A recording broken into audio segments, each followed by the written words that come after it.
I'm going to leave this here for the people who are doing Simone Biles level mental gymnastics to try to reframe the narrative of what happened yesterday. The amount of people that are trying to say this establishes a precedent that's so detrimental to women or employees in the movie industry, leaves people unprotected, etc., is wildly like that's not what happened. That's not what happened.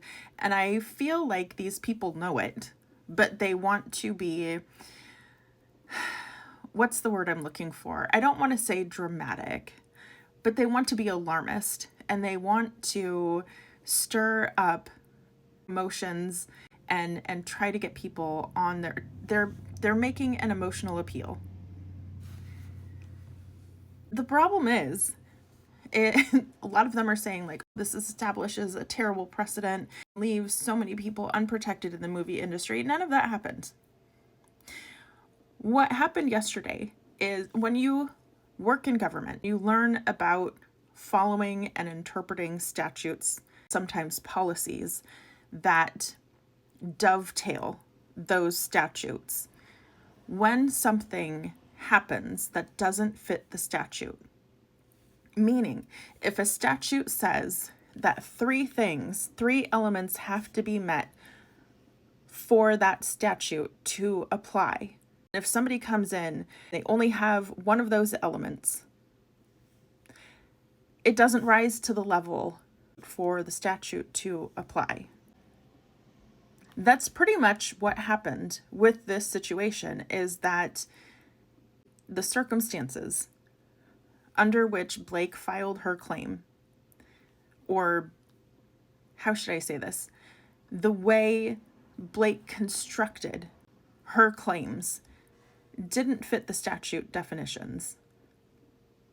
So when you have a statute that has however many elements, whether it's 3, 5, or more, oftentimes what will happen, you have to go down the checklist of what a circumstance has to satisfy in order to meet a statute. If it does not meet all of those elements, all of those little check boxes, it's not a situation that a determination can be made according to that statute. What Judge Liman basically said is it didn't rise to the level required to fit this statute. Therefore, he can't make a decision on it based off of that statute. It's not setting a precedent. He's not saying that moving forward, any contract, any independent worker is going to be treated the same. And here's the bigger elephant in the room that many of these mental gymnasts are doing to dance around this whole thing. They're forgetting that Blake and everybody on production is in some way covered by at least one union. Blake may have been covered by at least 3 different unions, if not more. Even if she weren't, Justin and Jamie Heath for sure were covered by unions. To say that this sets a precedent that leaves any other actresses or any other workers on set vulnerable is a flat out lie. Because when there are unions involved, this is the reason why I knew right from the go that something was fishy. And this honestly kind of compounds and strengthens my belief, in my opinion, allegedly, that Blake Lively was doing what she was doing so that she could get the moral clause to the rights to the movie. So she was targeting the producers specifically because she wanted the producers to be removed. And I do believe, in my opinion, allegedly, that because Blake removed everybody else she had a problem with. Even if she didn't have a problem, if she didn't like what they were doing, she took over their work. So she took over wardrobe, she removed the first and second AD. She removed as many people as she wanted that she didn't agree with, that she didn't feel comfortable with, whose work she didn't like or whose attitude she didn't like. The only two people that she couldn't get removed or didn't try to remove was Justin and Jamie. They were the producers. So this just solidifies my alleged opinion and belief. She was targeting them as the producers so that she could attack the moral clause, get them removed from having the rights. Her pursuit of the PGA mark was to put her in the position of being perceived as a producer on these movies, on this movie, so that she could get rights to the sequel. She could put herself in the position of being a producer so that she could then, because I still wonder what the language was in the contract in terms of buying the rights to the sequel. And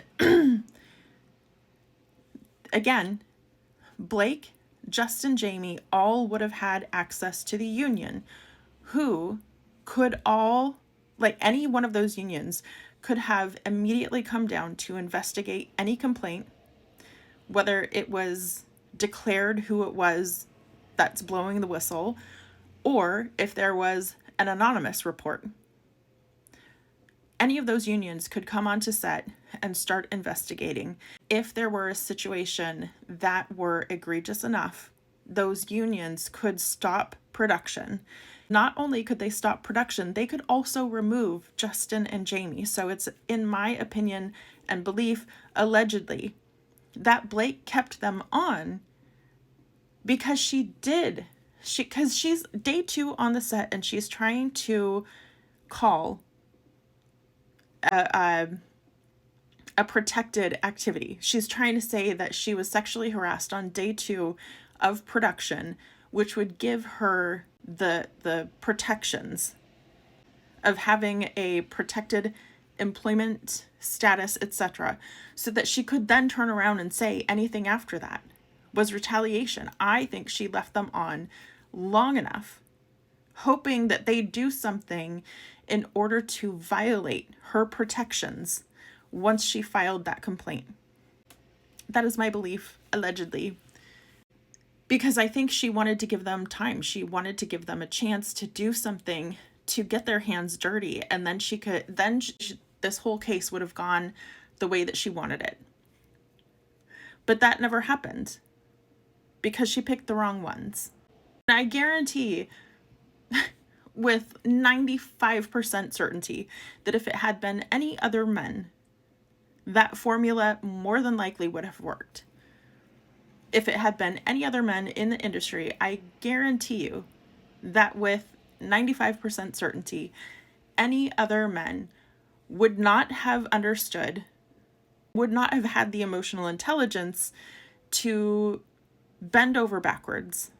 They would have done the things to blow up, to explode, to retaliate. And not just retaliate, but to actually have been caught saying things that make retaliation seem more plausible. But the strongest that we see Justin and Jamie ever say is, we don't think she's a narcissist, but she is behaving narcissistically. Oh. So again, the mental gymnastics are next level. And I knew they were coming. I was not prepared for how immediate and fantastical these mental gymnastics would be, where they would take us.